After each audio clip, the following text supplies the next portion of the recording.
Hello, everyone. I'm happy to be here. Thanks for the organizers to inviting us and have the opportunity to talk about Latin America. As Gabi said, I have been in China for the last year, knowing about the needs and about the reasons that developers want to get into overseas markets. And I think this is a good opportunity for us to show you why Latin America is important, why should you be thinking about getting into there in these moments. And well, I'm going to talk about a little about the industry, how does it look from the inside, what's happening in Mexico and in the rest of the region. Let's begin on what's Latin America. Latin America is a region comprised from Mexico up to the south. It's 20 countries, and in total it's 650 million people living in this region. The biggest country is Brazil with 278 million people. The second one is Mexico, and those are the biggest economies. Another key important thing is that, well, as you know, there's a lot of migration from Latin America to the United States. In all Latin America, 60% of the people speak Spanish, and in Brazil, they speak Portuguese. So when you think about getting into Latin America, you can think about just translating into Spanish, and you will get a whole region of 19 countries that will understand your games. I have heard also like maybe we have different accents, but we understand each other. If I hear an Argentinian speaking or a Colombian, I understand. And if you have the translations into Spanish, into the text, we understand. There's no need to localize for special things for each country. Like we share a lot of the culture and the traditions. So it's an easy thing and it's important.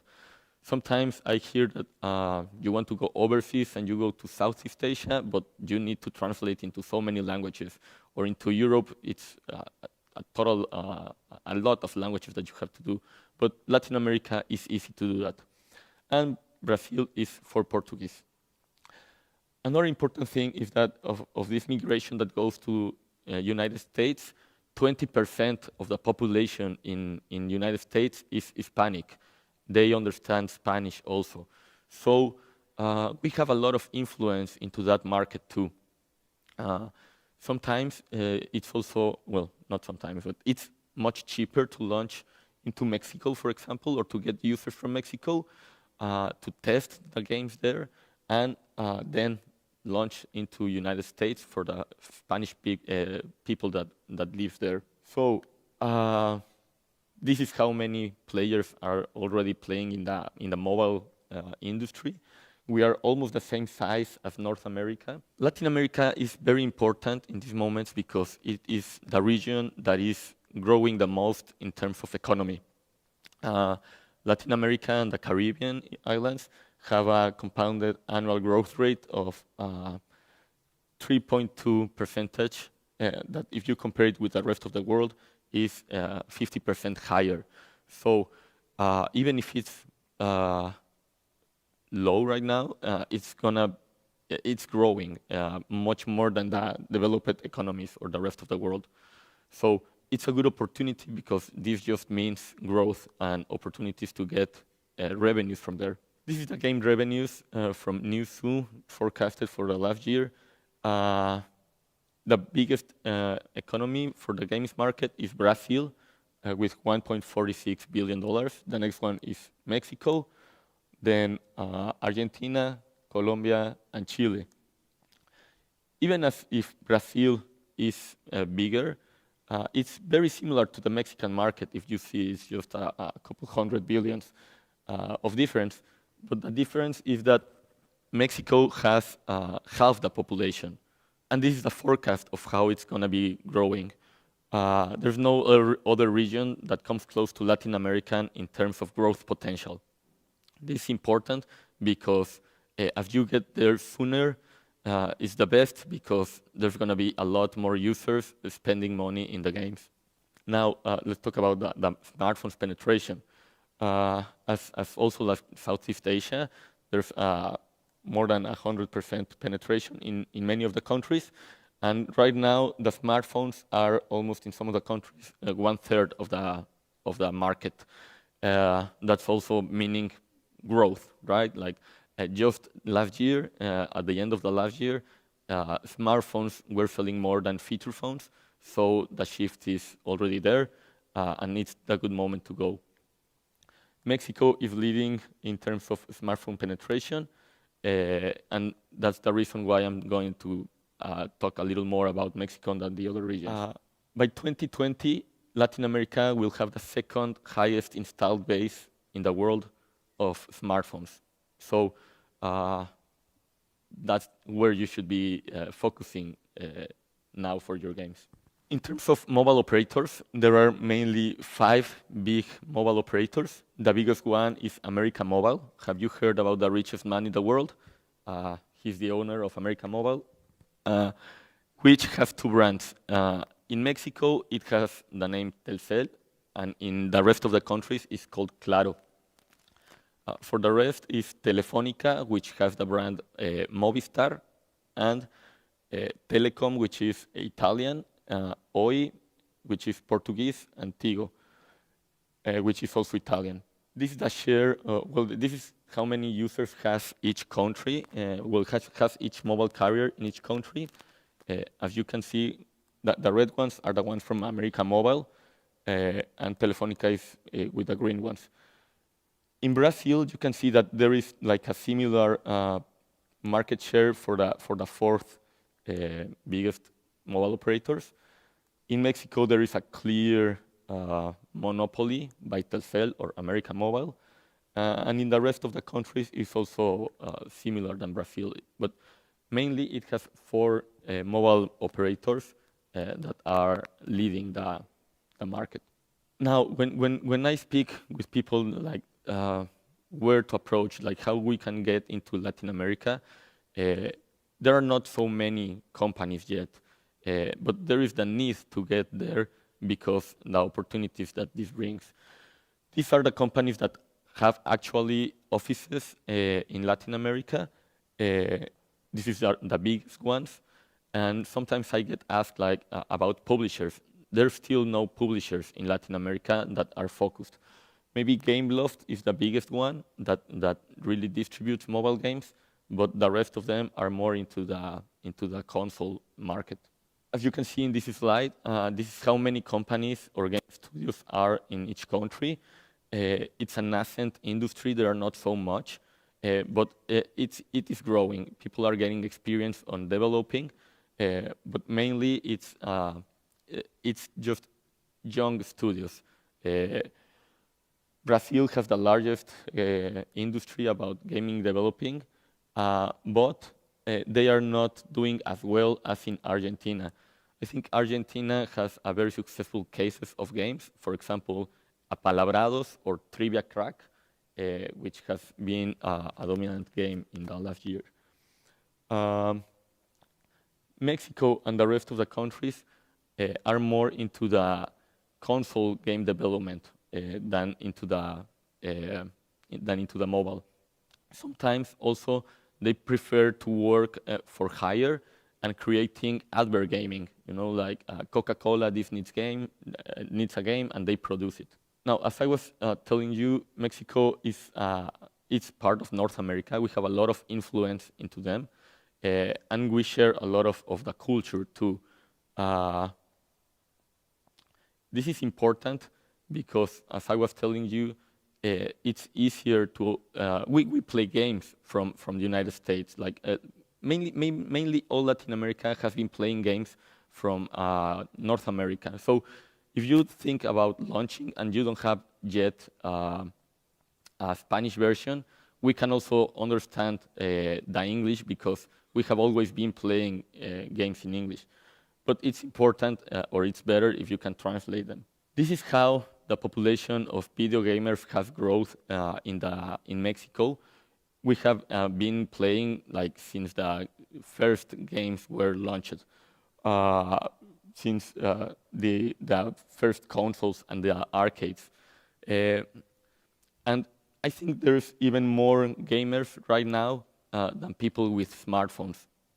That's because of the arcades that are still in maybe rural places and small cities, and people are still putting their coins into them. And it's just getting bigger. This is the preference of the gamers. We have divided it into like the hardcore players, which are the ones that buys immediately the games or that even buys on pre-sale. They prefer to play RPGs, actions, and adventures, while the rest of the casual players prefer to do strategy and sports and adventure also. The market composition, mainly it's prepaid cards because of the low banking penetration. Latin America has a very low card penetration, maybe 15% for credit cards and 20% for debit cards. We mainly play on mobile games and consoles. Mexico has around 150 companies that are producing 800 jobs with revenues of $4.4 million in the first quarter of the last year. And well, it got better. They even got a 30% year-over-year growth. Mexico City concentrates most of the companies, but it's very distributed also. In this area, Guadalajara, there is a creative city, a cluster, where there are lots of people doing animation and 3D and exporting that to San Francisco and California. We are just an hour and a half from there. Most of the companies are young companies, as I was telling you, with most of them having less than 10 employees. So as you can see, it's like a nascent industry. And well, I want to show you also where is these companies getting money from. They mostly prefer to do creative things, game development, producing, working for hiring. Well, the other side of the business, which is publishing, distribution, licensing, it's not so developed. If you want to go to Latin America, I would recommend you to get in contact with the companies already being there, because they don't know how to make the business side of the games. They like to create, but they don't know how to make it a business. I think that's the difference with Asian games. You already know how to make a business out of a game. You already know about having tracking about the key performance indexes. You know that it's a constant update of the games. You have to be measuring. All of that is like Mexicans and Latin Americans, they don't know about it, but they are creative. If you want to get the intellectual property or the ideas, you should get in contact with these persons and teach them how to make a business. The cost of the projects, most of them are below $3,000. So I think it's cheaper than to produce around here. Most of them, they have no revenues. 30% just don't have any revenue because, as I was telling you, they don't know how to make business. But there are also successful cases which have done more than $1 million. But most of them, they are for advertising games. And I mean like working for hire for companies, not about making advertising into games, but creating games for branding. This slide is about the performance of the companies. 63% of them are in black numbers, which is good, but it's not the best. Famous Mexican games, Taco Master, launched a couple of years ago. It even took the first place position when Angry Birds was in the highest ranks for a couple of weeks. And Kerbal, I don't know if you have heard about this one, is the favorite game of Elon Musk. This is to test and do rocket ship simulation. And well, the challenges and opportunities for Latin America is, and some tips I want to give you is, think about microtransactions.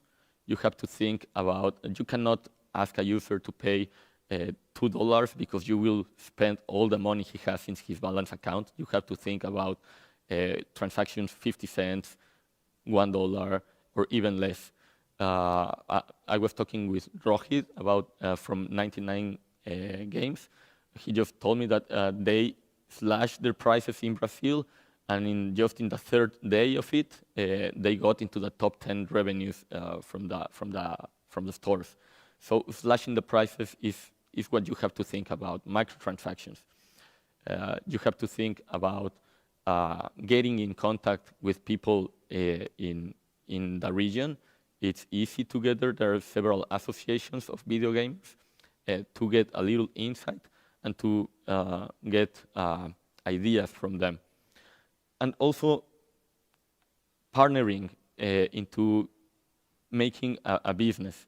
I think it's easier for you if you just talk to the guys and learn a little about what's the culture and partner with them to show also how to make a business out of a game.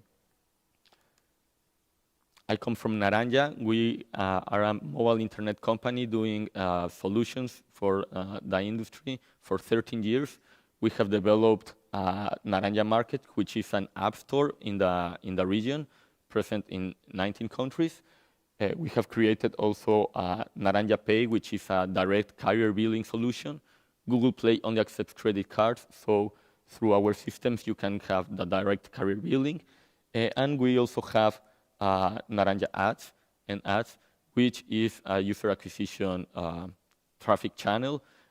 We partner with mobile operators to offer them the official app store and get the traffic for them. Thanks very much.